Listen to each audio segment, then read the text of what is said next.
For the second time in less than a year, Iran's air defense network watched an incoming strike arrive and did almost nothing to stop it.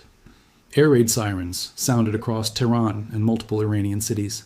Air defense systems opened fire, and once the smoke cleared, officials issued a second all-clear without a single interception being heard, the exact same pattern that had already played out earlier that same day. Tonight, we're going to show you exactly why one of the most heavily invested in air defense networks in the Middle East keeps failing at the single job it exists to do, and why the answer has almost nothing to do with bad luck, and everything to do with a problem Iran has never actually managed to solve in over 3 decades of trying.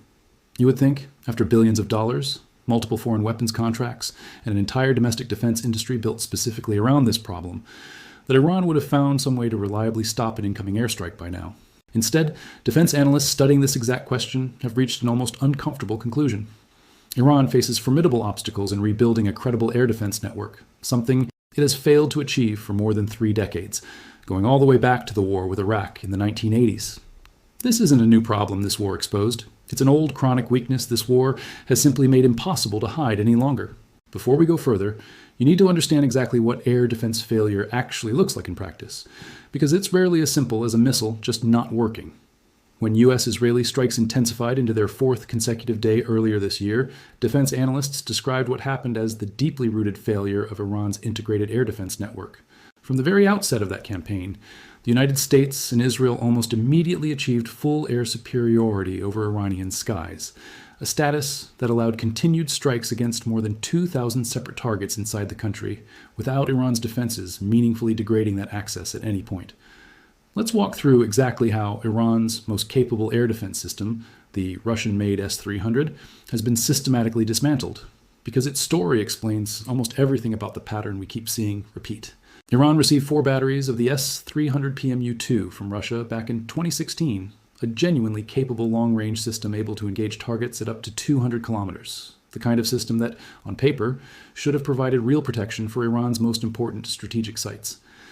In October of 2024, Israeli airstrikes hit the S-300 battery defending Iran's Natanz nuclear facility directly, and most of the remaining S-300 sites were found empty in satellite imagery afterward.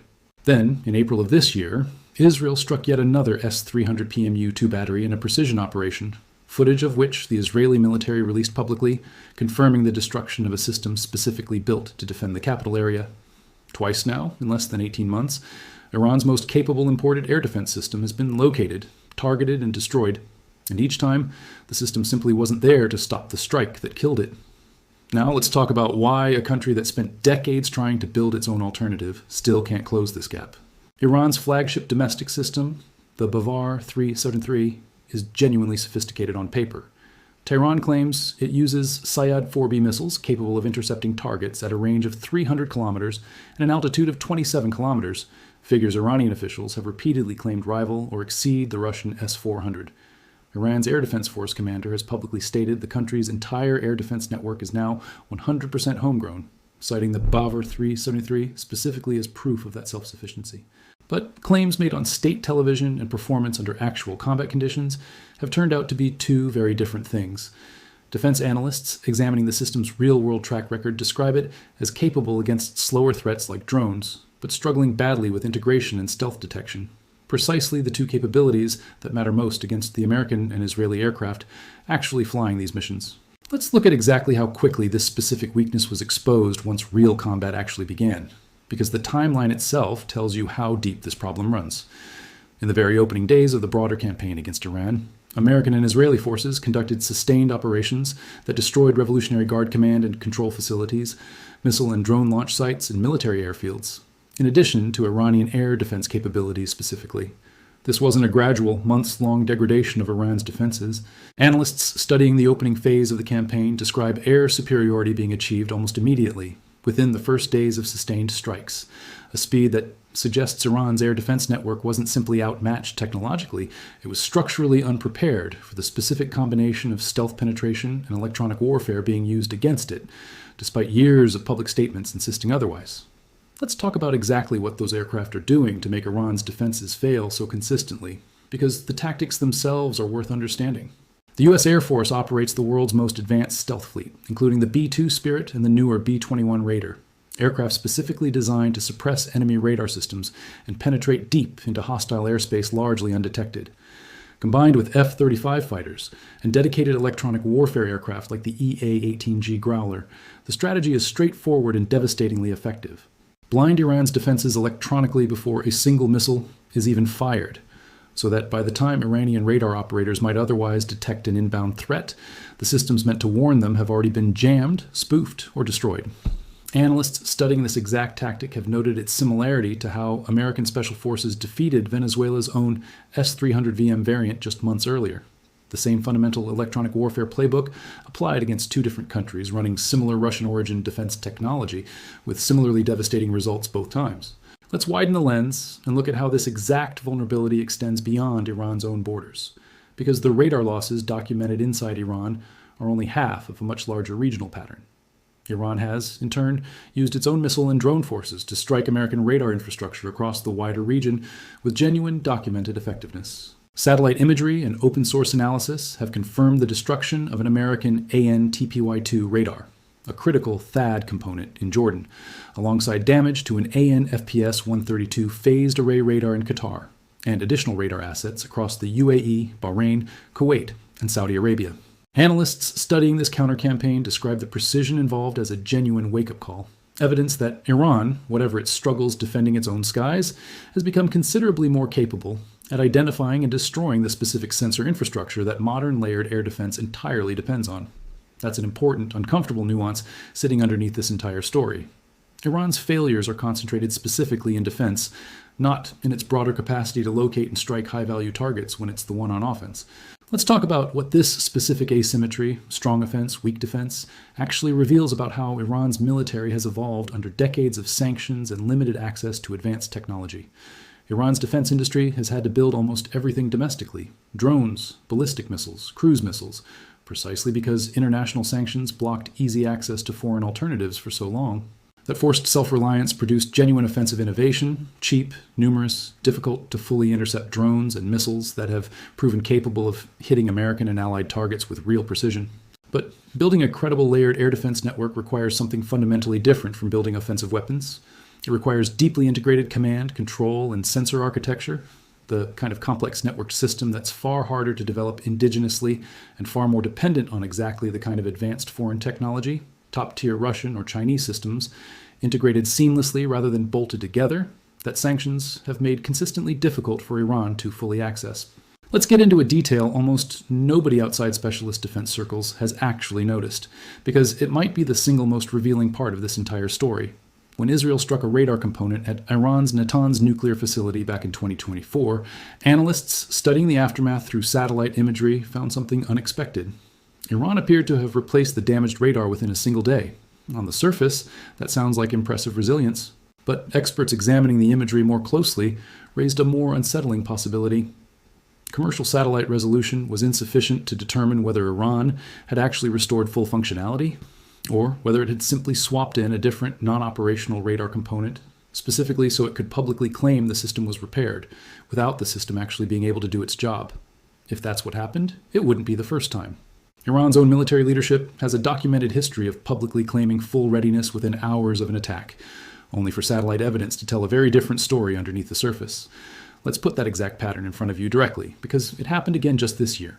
Iran's Aerospace Forces commander acknowledged publicly that the country's anti-ballistic defense systems had suffered damage in what he vaguely called recent incidents. On that very same day, Iran's Armed Forces Chief of Staff made the opposite claim, stating flatly that Iran's air defense was at the height of readiness, and that the minor damage inflicted on it had already been completely repaired.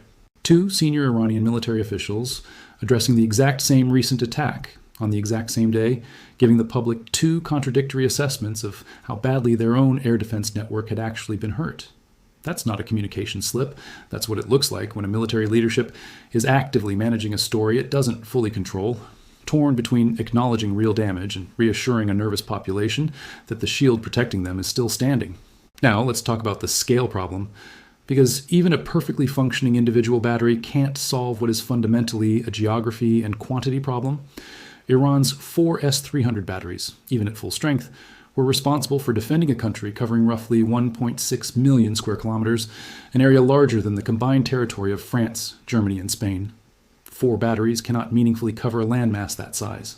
Once located, and Iran's radar missions make location a matter of when, not if, each individual battery becomes an isolated, fixed target that the US has spent literal decades developing specific tactics to destroy. Even Iran's own domestic Bavar-373 batteries, however many exist, face the exact same fundamental math problem, spread thin across a country simply too large for any currently fielded number of systems to protect comprehensively. Let's talk about the newest chapter in this story because it involves a system Iran has been counting on to finally close this gap. Following the loss of its S-300 batteries, reports from late 2025 indicated Russia had begun delivering the far more advanced S-400 Triumph system to Iran, a system boasting a 400-kilometer range and radar genuinely capable of tracking stealth aircraft. If those batteries are actually operational, they would represent a real, meaningful upgrade to Iran's long-range air denial capability. But months later, there are no confirmed indications of major new procurements from Russia or China continuing at any real scale, and no independent evidence the S-400 batteries, if delivered at all, have actually been integrated into a functioning air defense network rather than sitting, like so much of Iran's defense hardware, as an impressive-sounding announcement that hasn't yet translated into battlefield reality. Let's widen the lens and look at what happened just this June, because it's the clearest, most recent example of this exact pattern repeating in real time. In the most serious crossfire since an earlier ceasefire had held for months, Israel launched a fresh wave of strikes on central and western Iran. Just before noon that day, air defense systems around Tehran and multiple Iranian cities opened fire in response to what officials described as inbound threats. Iran issued an all-clear. Then, hours later, Iran issued a second alert warning of a second wave of inbound missiles. And once that second wave passed, officials issued a second all-clear, again, without a single interception being heard anywhere in the country. 2 separate alerts in the same day, and Iranian air defense produced audible evidence of actually stopping precisely nothing on either occasion, according to the reporting from that day. Let's talk about the human and economic cost sitting behind these repeated failures, because a missile defense system that doesn't work isn't just a technical embarrassment, it has direct, measurable consequences. When Iranian defenses fail to intercept, and Israeli strikes have gone on to hit targets including petrochemical facilities in cities like Mashhad, the damage extends well beyond the specific military site targeted. Oil markets react within hours of these events, Brent crude jumping several dollars a barrel on a single day of confirmed Iranian air defense failure, a direct, immediate economic signal that traders around the world read Iran's inability to defend its own skies as a meaningful indicator of just how exposed the country's broader infrastructure, military and civilian alike, actually remains. Let's talk about the political dimension sitting underneath every one of these repeated failures, because a defense network doesn't operate in a vacuum separate from the government it's meant to protect. Every failed intercept isn't just a military setback, it's a direct, visible challenge to the regime's own decades-long narrative of self-sufficient military strength, a narrative built around exactly the kind of homegrown systems like the Bavar-373 that keep underperforming when actually tested. For a government already managing nationwide protests, economic collapse, and a leadership structure still recovering from repeated decapitation strikes, a population that can literally hear its own air defense systems firing and still watch strikes land unopposed represents a specific, visceral kind of evidence that no state media broadcast can fully paper over. Sound and smoke are hard things to spin. There's also a supply chain dimension worth examining, because Iran's ability to actually fix this problem depends heavily on partners who have their own reasons for moving slowly. Russia, Iran's primary supplier of top-tier air defense technology, is simultaneously fighting its own prolonged war in Ukraine, a conflict that has placed enormous strain on Russia's own defense industrial capacity and its willingness to prioritize export deliveries over its own battlefield needs. Reports of S-400 deliveries to Iran, even if accurate, describe a process moving considerably slower than the pace at which Iran's existing systems are being destroyed, meaning Iran may be caught in a structural race it's currently losing, replacement systems arriving, if they arrive at all, more slowly than the strikes that keep taking previous systems offline. Now, it would be irresponsible not to give you the other side of this, because Iran's air defense record isn't uniformly catastrophically bad in every single instance, and painting it that way would overstate the case. Iran's Revolutionary Guard has genuinely used its own missile and drone forces to strike back at American radar infrastructure with real, documented effectiveness, destroying an American THAAD radar system in Jordan, and damaging additional radar assets across Qatar, the UAE, Bahrain, Kuwait, and Saudi Arabia in the opening days of this war. Analysts studying that specific counterstrike campaign describe Iran's precision in hitting these radar sites as a genuine wake-up call for regional partners about protecting similarly high-value platforms. And Iran's own layered systems, when facing slower threats like drones rather than stealth aircraft or precision cruise missiles, have shown real functional capability, exactly the kind of threat category Iranian officials tend to emphasize whenever they discuss the network's overall success rate. But here's where that more balanced picture runs into an unavoidable asymmetry. Iran's genuine successes have come almost entirely on offense, striking outward at American and allied radar infrastructure using drones and missiles, not on defense, stopping incoming strikes aimed at its own territory. Those are two fundamentally different military problems, and Iran's demonstrated competence at one doesn't translate into competence at the other. A country that can hit an enemy's radar site with a drone has proven something about its offensive precision. It has proven nothing about its ability to detect, track, and destroy a stealth aircraft or precision munition bearing down on its own capital, which is exactly the specific, narrower capability that keeps failing, strike after strike, whenever it's actually put to the test. Let's also examine what these repeated failures mean for how Israeli and American planners are approaching every subsequent decision in this conflict, because demonstrated defensive weakness directly shapes offensive strategy on the other side. Once a defender's electronic warfare vulnerability has been proven repeatedly, attacking forces have every incentive to keep using the exact same successful playbook rather than risk a new, untested approach, meaning Iran's specific pattern of failure, radar jammed or destroyed before interceptors ever get a chance to fire, is likely to keep repeating precisely because it keeps working. Military planning consistently favors proven tactics over novel ones, and Iran's own defense failures have, in effect, handed its adversaries a reliable, repeatable formula for continued success, reducing the operational risk of future strikes with every additional engagement that follows the same pattern. It's worth pausing to explain, in plain terms, exactly why stealth technology and electronic warfare have proven so uniquely devastating against Iran's specific defensive setup, because the vulnerability here is structural, not simply a matter of insufficient investment. Modern integrated air defense depends on a functioning chain. Early warning radar detects a threat that data gets passed to command and control, which then cues engagement radar to guide an interceptor missile to the target. Break any single link in that chain, jam the early warning radar, sever the communication between detection and command, or destroy the engagement radar specifically, and the entire system fails, even if every other component remains physically intact. Israeli and American electronic warfare capability has consistently targeted exactly those connective links, rather than trying to overwhelm Iran's interceptor missiles directly, a far more efficient way to defeat an entire network than attempting to shoot down every individual incoming aircraft the hard way. Let's talk about a detail that gets less attention than the missile systems themselves, but may matter just as much: the human element operating them. Modern integrated air defense doesn't just require good hardware. It requires extensively trained crews capable of making split-second decisions under enormous psychological pressure, coordinating across multiple systems and command layers in real time while under active attack. Iran's air defense operators have had comparatively limited opportunities to train under genuine high-intensity combat conditions prior to this war, unlike militaries that have spent years in sustained conflict refining exactly these skills. Defense analysts studying personnel factors in modern air defense consistently note that even excellent hardware underperforms dramatically in the hands of crews without extensive live-fire experience, a factor that's much harder to quantify from satellite imagery than a destroyed radar installation, but may be contributing just as significantly to Iran's repeated failures as any purely technical shortcoming in the systems themselves.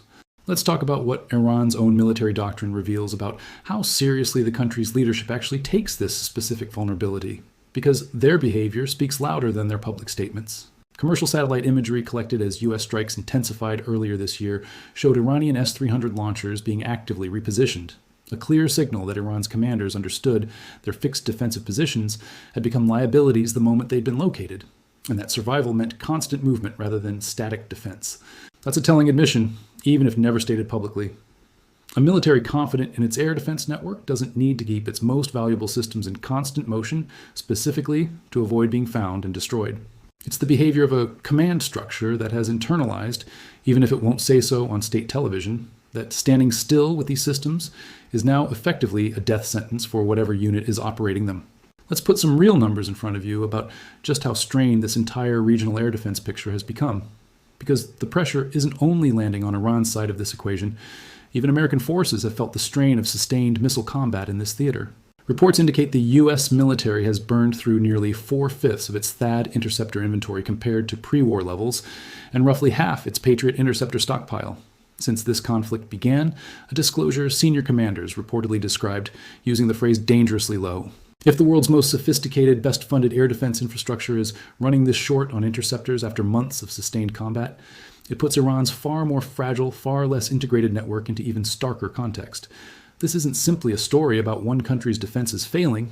It's a story about how genuinely difficult modern layered air and missile defense has become for everyone involved in this conflict, Iran included, just from a starting position of dramatically less capability and dramatically less institutional experience, actually operating these systems under real combat pressure. Let's tour how different parts of Iran's air defense network are failing in different specific ways, because the vulnerability isn't uniform across every system in the country. Iran's remaining S-300 batteries remain vulnerable specifically to the electronic warfare tactics that have already destroyed multiple units, a known exploited weakness with no evidence of a fix. The Bavar-373, while showing genuine effectiveness against drones, continues struggling specifically with stealth detection and network integration, the exact capabilities needed against the aircraft actually flying these missions. Iran's early warning radar network, the connective tissue meant to link detection to response across the entire country, has been repeatedly targeted precisely because destroying it degrades the effectiveness of every other system downstream, regardless of how capable those individual systems might otherwise be. 3 different failure points, each contributing to the same overall pattern of a country that keeps watching strikes arrive largely unopposed. If this pattern feels familiar, it's because Iran isn't the first country to discover that Russian-origin air defense technology, however impressive on paper, has struggled badly against modern Western electronic warfare and stealth capability in actual combat. Venezuela's own S-300VM variant, defeated by similar American Special Forces tactics just months before Iran's own S-300 losses accelerated, offers a direct, recent parallel. Military analysts studying both cases point to the same underlying lesson.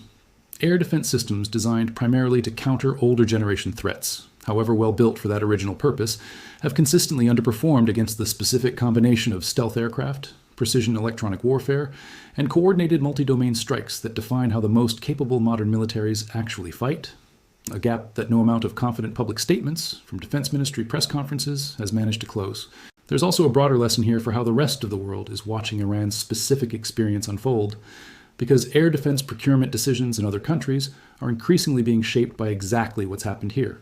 Nations that have historically relied on Russian-origin air defense systems similar to Iran's own S-300 network are reportedly reassessing those relationships in light of how consistently that specific technology has underperformed against modern Western stealth and electronic warfare capability, first in Venezuela, now repeatedly in Iran. Defense analysts studying global procurement trends note that repeated, well-documented combat failures like these tend to shape purchasing decisions far more powerfully than any manufacturer's marketing claims or diplomatic sales pitch ever could, meaning Iran's specific misfortune in this war may end up reshaping air defense markets and alliances well beyond its own borders, regardless of how this particular conflict eventually concludes. Before we go any further, it's worth being honest about what remains genuinely uncertain in this story, because assessing air defense performance from outside the classified world of actual military intelligence always involves some real limits. We don't know, with full certainty, exactly how many of Iran's air defense batteries remain functional right now versus how many exist only as replaced but non-operational hardware, given the documented history of radar swaps that create the appearance of repair without necessarily restoring genuine capability. We don't know the true operational status of any S-400 batteries Russia may have delivered, since no independent verification of their integration into a functioning network has emerged. What we can say with real confidence is the consistent pattern across multiple independently documented incidents spanning more than a year. Air raid, sirens sound, air defense systems fire, and strikes continue landing on their intended targets, with a frequency that no confident public statement from Iranian officials has managed to meaningfully change. One more angle worth adding before we bring this together, and it concerns the specific psychological effect of repeated public defensive failure on the civilians actually living underneath these sirens. Unlike a single dramatic attack, the pattern Iran keeps experiencing, sirens, gunfire, silence, all clear, repeated within the same day, creates a particular kind of chronic anxiety that disaster psychologists studying wartime populations describe as uniquely corrosive to public morale, worse in some ways than a single decisive event, precisely because it never resolves into either clear safety or clear catastrophe. Residents of Tehran and other major cities have now lived through more than a year of exactly this rhythm. Genuine alarm followed by genuine uncertainty about whether the threat actually passed or simply wasn't stopped. A psychological toll that compounds every other pressure we've documented across this entire series. The blackouts, the economic collapse, the military leadership strain, all landing on a population that can no longer even trust its own air raid sirens to mean the danger has actually been addressed. So where does this actually go from here?